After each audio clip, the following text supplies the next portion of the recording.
ألف لام ميم. غلبت الروم في أدنى الأرض وهم من بعد غلبهم سيغلبون في بضع سنين. لله الأمر من قبل ومن بعد ويومئذ يفرح المؤمنون بنصر الله ينصر من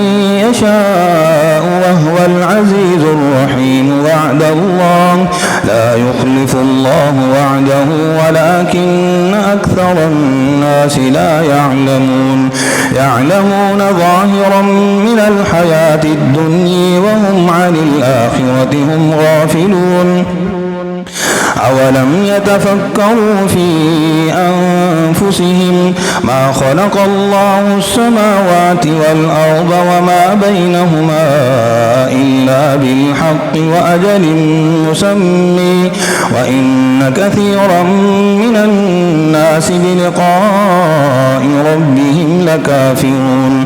أولم يسيروا في الأرض فينظروا كيف كان عاقبة الذين من قبلهم كانوا أشد منهم قوة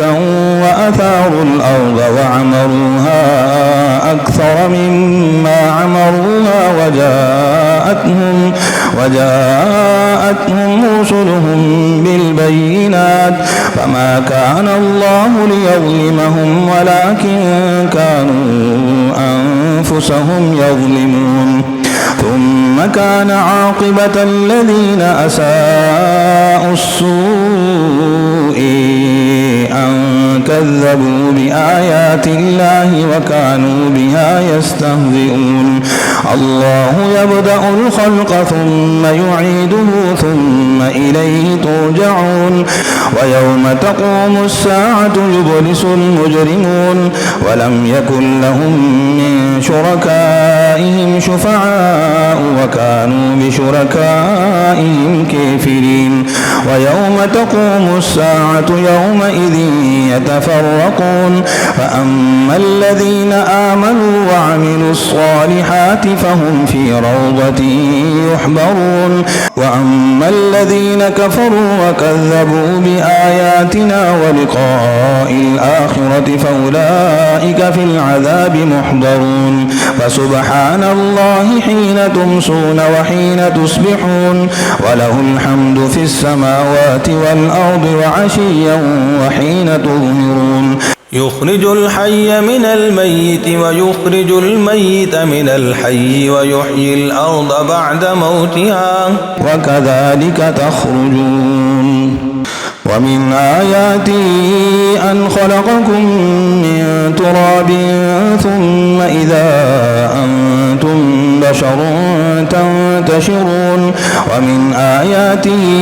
أن خلق لكم من أنفسكم أزواجا لتسكنوا إليها وجعل بينكم مودة ورحمة إن في ذلك لآيات لقوم يتفكرون.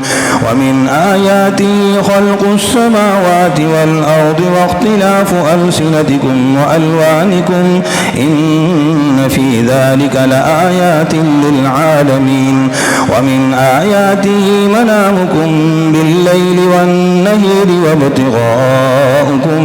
من فضله إن في ذلك لآيات لقوم يسمعون. ومن آياته يريكم البرق خوفا وطمعا وينزل من السماء ماء فيحيي به الأرض بعد موتها إن في ذلك لآيات لقوم يعقلون. ومن آياته أن تقوم السماء والأرض بأمره ثم إذا دعاكم دعوة من الأرض إذا أنتم تخرجون. وله من في السماوات والأرض كل له قانتون. وهو الذي يبدأ الخلق ثم يعيده وهو أهون عليه وله المثل الأعلى في السماوات والأرض وهو العزيز الحكيم. ضرب لكم مثلا من أنفسكم هل لكم مما ملكت أيمانكم من شركاء فيما رزقناكم فأنتم فيه سواء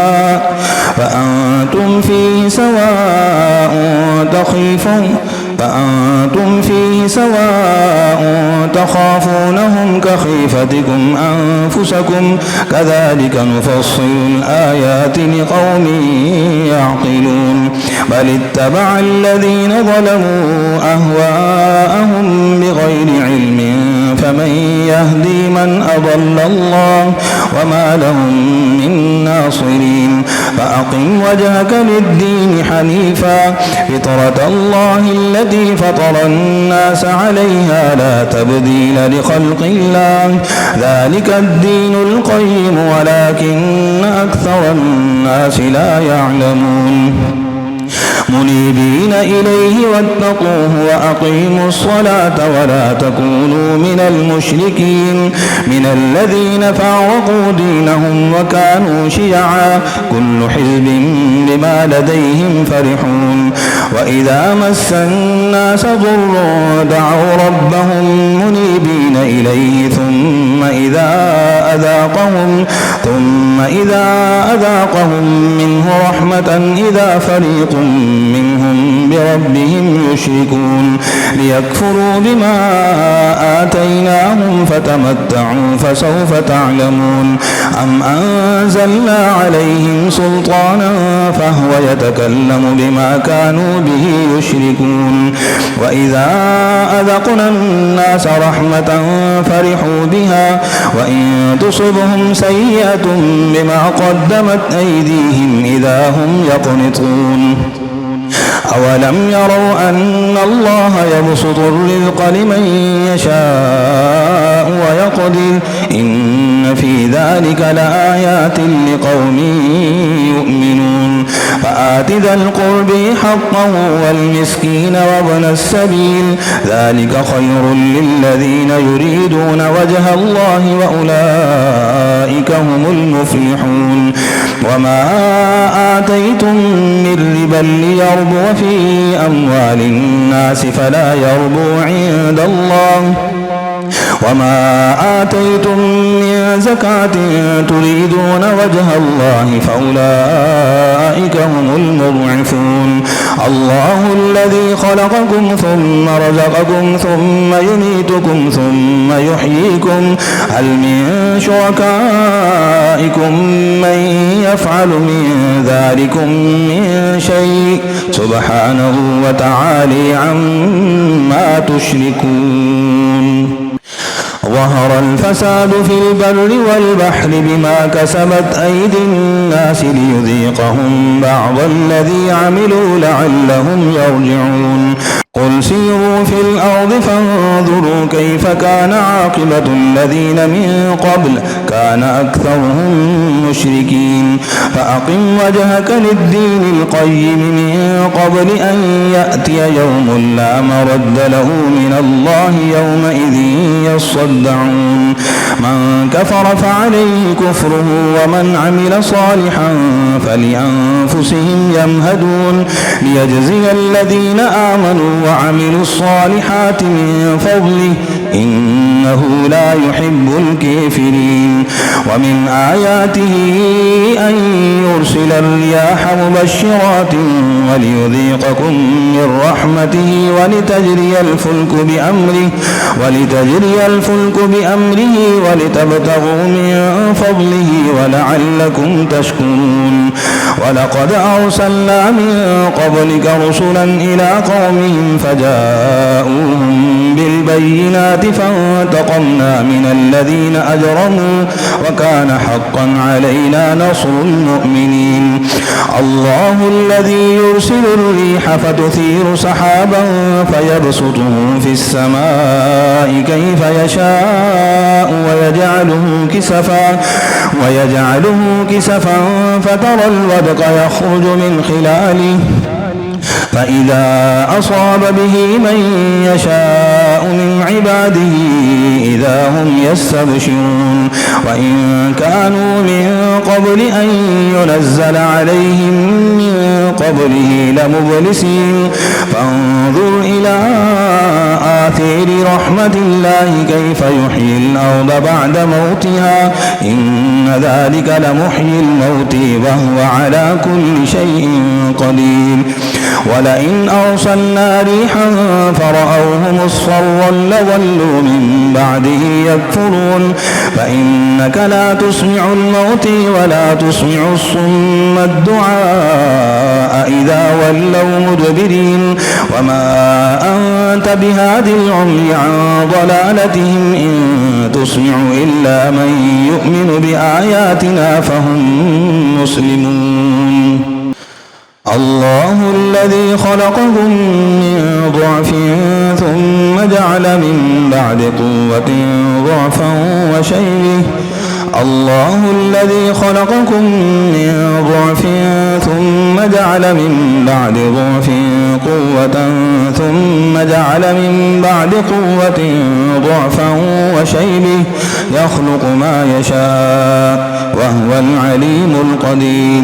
ويوم تقوم الساعة يقسم المجرمون ما لبثوا غير ساعة كذلك كانوا يؤفكون وقال الذين أوتوا العلم والإيمان لقد لبثتم في كتاب الله إلى يوم البعث فهذا يوم البعث ولكنكم كنتم لا تعلمون فيومئذ لا ينفع الذين ظلموا معذرتهم ولا هم يستعتبون ولقد ضربنا للناس في هذا القرآن من كل مثل ولئن جئتهم بآية ليقولن الذين كفروا إن أنتم إلا مبطلون كذلك يطبع الله على قلوب الذين لا يعلمون فاصبر إن وعد الله حق ولا يستخفنك الذين لا يوقنون